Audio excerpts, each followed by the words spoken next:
बिस्मिल्लाहिर्रहमानिर्रहीम। I am Shoaib Anjum और इस वीडियो का जो बेसिक टॉपिक या पर्पज़ होगा वो अवेयरनेस होगी reason of failure in mathematics की। ठीक है जी।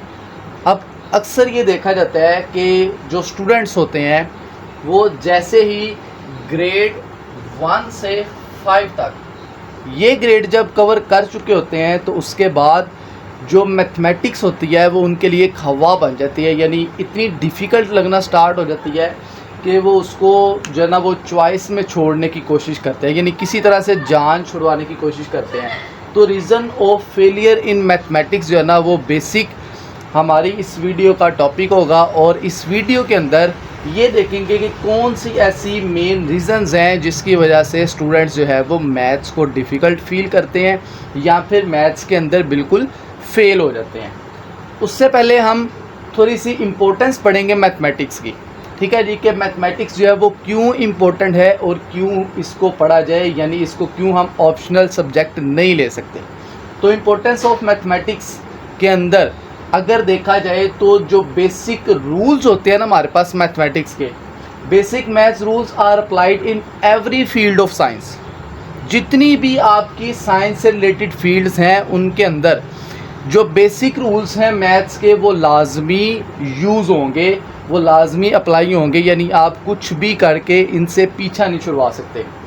तो क्योंकि ये मैथमेटिक्स जो है वो हमारे लिए एक कंपलसरी सब्जेक्ट बन चुका है, यानी अगर हम साइंस के अंदर इन्वॉल्व हो चुके हैं, एक दफ़ा साइंस की फील्ड हमने पकड़ लिया है, तो इस मैथमेटिक्स के बगैर हमारा गुजारा नहीं है। आइदर वो यार इन फिज़िक्स, केमिस्ट्री, बायोलॉजी और computer field, mathematics is compulsory and we have to face mathematics in every field of science। ठीक है जी। अब फिज़िक्स, केमिस्ट्री, बायोलॉजी, कंप्यूटर जब हम एलिमेंट्री क्लास पास कर चुके होते हैं तो ये हमारे पास कुछ ऑप्शनल फील्ड्स आती हैं जिनमें हम जो है ना वो अपने इंटरेस्ट के हिसाब से जो है ना सब्जेक्ट्स चूज़ कर सकते हैं, जिसके अंदर फ़िज़िक्स, केमिस्ट्री आलमोस्ट ये तो मैट्रिक लेवल तक कंपलसरी होती है। बायोलॉजी और कंप्यूटर के अंदर हमारे पास चॉइस आ जाती है।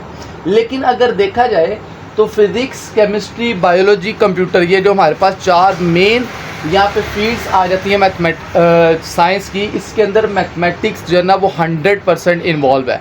और कहाँ कहाँ पे इन्वॉल्व है? स्टार्टिंग पे अगर हम फिज़िक्स की बात कर लें तो फिज़िक्स और केमिस्ट्री इन दोनों सब्जेक्ट्स के अंदर जो डेरिवेशंस होती हैं और जो न्यूमेरिकल प्रॉब्लम्स होती हैं वो 100% जो है वो मैथमेटिक्स से रिलेटेड होती हैं, बल्कि ऐसे समझ लें कि वो मैथ्स ही होता है। ठीक हो गया जी।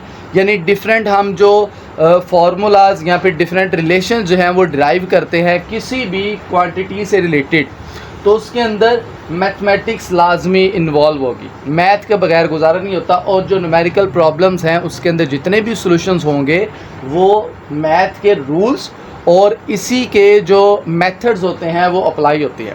अब अगर बायोलॉजी की बात की जाए तो बायोलॉजी सब्जेक्ट के अंदर जो मैथ्स है वो फिज़िक्स और केमिस्ट्री की तरह इन्वॉल्व तो नहीं होता, यानी इतना ज़्यादा मैथ का रोल नहीं होता। लेकिन जब बायोलॉजी की फील्ड के अंदर हम प्रैक्टिकल जो है ना वो काम में आते हैं, यानी जब हम बायोलॉजी को प्रैक्टिकली अप्लाई करने के स्टार्ट करते हैं, यानी किसी भी इसकी भी आगे जितनी भी ब्रांचेज होती हैं उनकी फील्ड्स के अंदर, तो डाटा एनालिसिस जो है ना वो एक ऐसा टॉपिक होता है जिसके अंदर लाजमी मैथमेटिक्स इन्वॉल्व होगी। और ये हर एक बायोलॉजी के भी आगे जितनी भी डिफरेंट फील्ड्स निकलती हैं, जितने भी इसके आगे जो है ना वो स्कोप के अंदर सब्जेक्ट्स निकलेंगे, उनके अंदर डाटा एनालिसिस लाजमी होता है और उसके अंदर मैथमेटिक्स ही इन्वॉल्व होगी। यानी जितने भी मेडिकल के स्टूडेंट्स होते हैं उनको कहीं ना कहीं जाके लाजमी तौर पे मैथमेटिक्स से पाला पड़ता ही पड़ता है।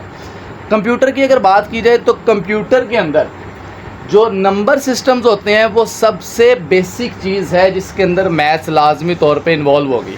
यानी नंबर सिस्टम, चाहे आप बाइनरी नंबर्स पे आ जाएं, चाहे ऑक्टेट नंबर्स जो होते हैं, चाहे डेसिमल नंबर्स पे आ जाएं, या जो 16 की बेस पे होते हैं, जितने भी नंबर्स होते हैं जब उनकी मैनिपुलेशन की जाएगी तो कम्प्लीटली उसके अंदर भी मैथ्स इन्वॉल्व होगी।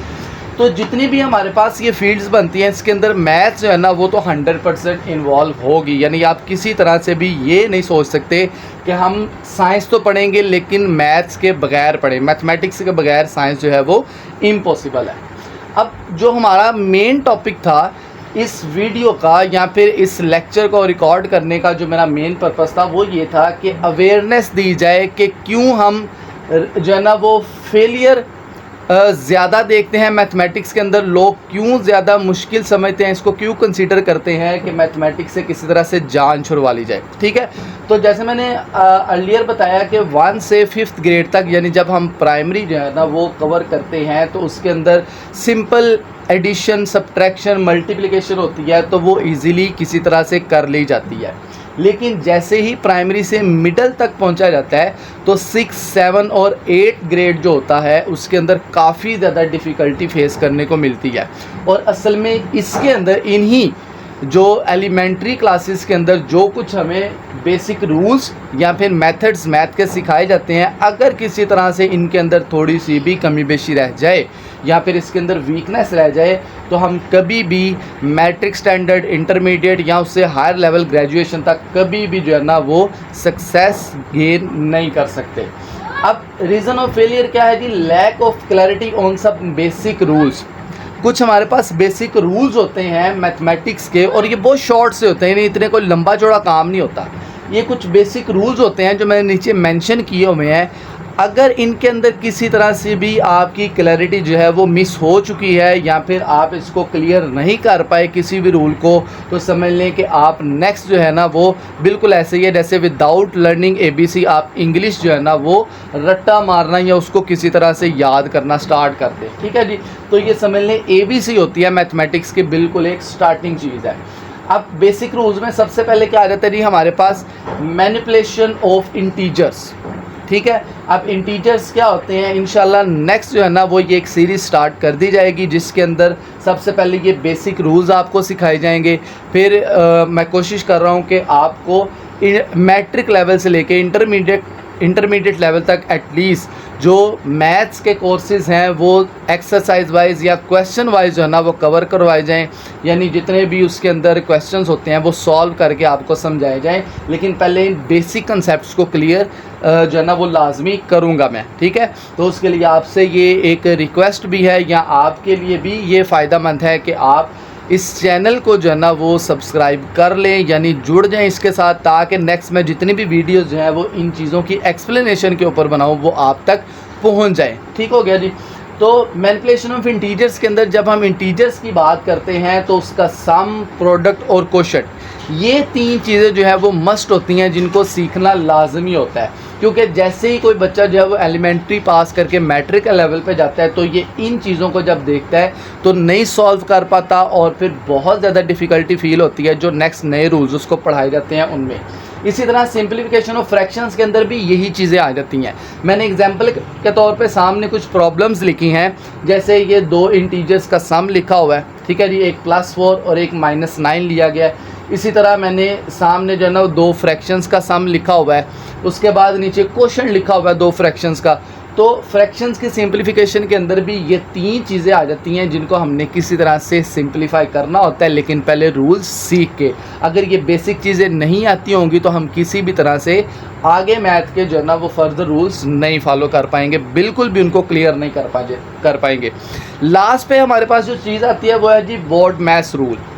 अब बोर्ड मैथ्स रूल जो है वो समझ लें एक की होती है जितने भी आपके कॉम्प्लेक्स क्वेश्चंस होते हैं उनको सॉल्व करने के लिए, यानी जब भी आपके पास मोर देन 2, 3, 4 टर्म्स आ जाती हैं सॉल्व करने के लिए, तो बोर्ड मैथ्स रूल अगर आप नहीं फॉलो कर पाएंगे, अगर इसमें क्लैरिटी नहीं होगी तो समझ लें आप वहाँ पे ही फेल हो जाएंगे। ठीक है जी, यानी आप नेक्स्ट जो है ना वो बिल्कुल भी उसको सिंप्लीफाई नहीं कर पाएंगे। और एक चीज़ आपने जहन में रखनी है, ये मैंने जितनी भी चीज़ें मेंशन की हैं ये सिंपल नंबर सिस्टम के साथ, बिल्कुल कांस्टेंट नंबर्स के साथ जो है ना वो इनको डील किया जा रहा है। अलजबरा की बात जिसके अंदर हम वेरिएबल्स XYZ पढ़ते हैं, बिल्कुल अभी मैं उनको डिस्कस नहीं कर रहा। ठीक है जी, यानी ये वो बेसिक चीज़ें हैं जो विदाउट XYZ टर्म्स यानी जो अलजब्रिक टर्म्स होती हैं उनको भी डिस्कस किए बगैर ये वो बेसिक चीज़ें हैं जिनके अंदर वीकनेस जो है वो आपको हर लेवल पे मैथमेटिक्स से दूर करती जाती है। तो बोर्ड मैथ्स रूल के अंदर हम पढ़ते हैं असल में क्या है, sequence of solving arithmetic operators and brackets. जो अरिथमेटिक ऑपरेटर्स होते हैं वो आपको पता है डिवीजन होती है, मल्टीप्लिकेशन होती है, एडिशन होती है और सब्ट्रैक्शन होती है, ये अरिथमेटिक ऑपरेटर्स हैं बेसिक। इनकी सीक्वेंस क्या होगी सॉल्व करने की। और जो ब्रैकेट्स होती हैं, ब्रैकेट्स भी आपको पता है विनिकुलम होता है जिसको हम बार बोलते हैं, उसके बाद सर्कल ब्रैकेट्स आ जाती हैं इस तरह की, फिर हमारे पास कर्ली ब्रैकेट्स आ जाती हैं और लास्ट पे जो है ना वो हमारे पास आ जाती हैं बॉक्स ब्रैकेट्स, ठीक है जी, यानी स्क्वायर ब्रैकेट्स। तो अगर इन चीज़ों को भी हम नहीं कर पाएंगे अपने एलिमेंट्री लेवल के ऊपर, तो समझ लें कि हम हर फील्ड के अंदर जो है वो नुकसान उठाने वाले हैं।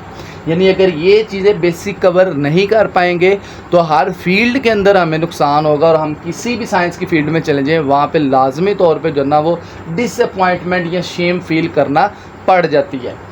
अब ये सारा कुछ समझाने का जो बेसिक पर्पस था वो यही था कि स्टार्टिंग में आपको एक दफ़ा एक जो है ना वो मर्ज़ जैसे बता दिया जाता है कि भाई डॉक्टर जो है ना वो पहले चेकअप के बाद एक मर्ज़ बता देता है, क्योंकि मैं टीचिंग की ही फील्ड से रिलेटेड हूँ, यानी मेरा पैशन ही यही है और प्रोफेशन भी यही है, तो इसलिए मुझे जो है ना वो इसकी अच्छी खासी डिज़ीज़ का पता है कि रीज़न क्या है, ये क्यों मैथमेटिक्स जो है वो हमें एलर्जिक फ़ील होती है।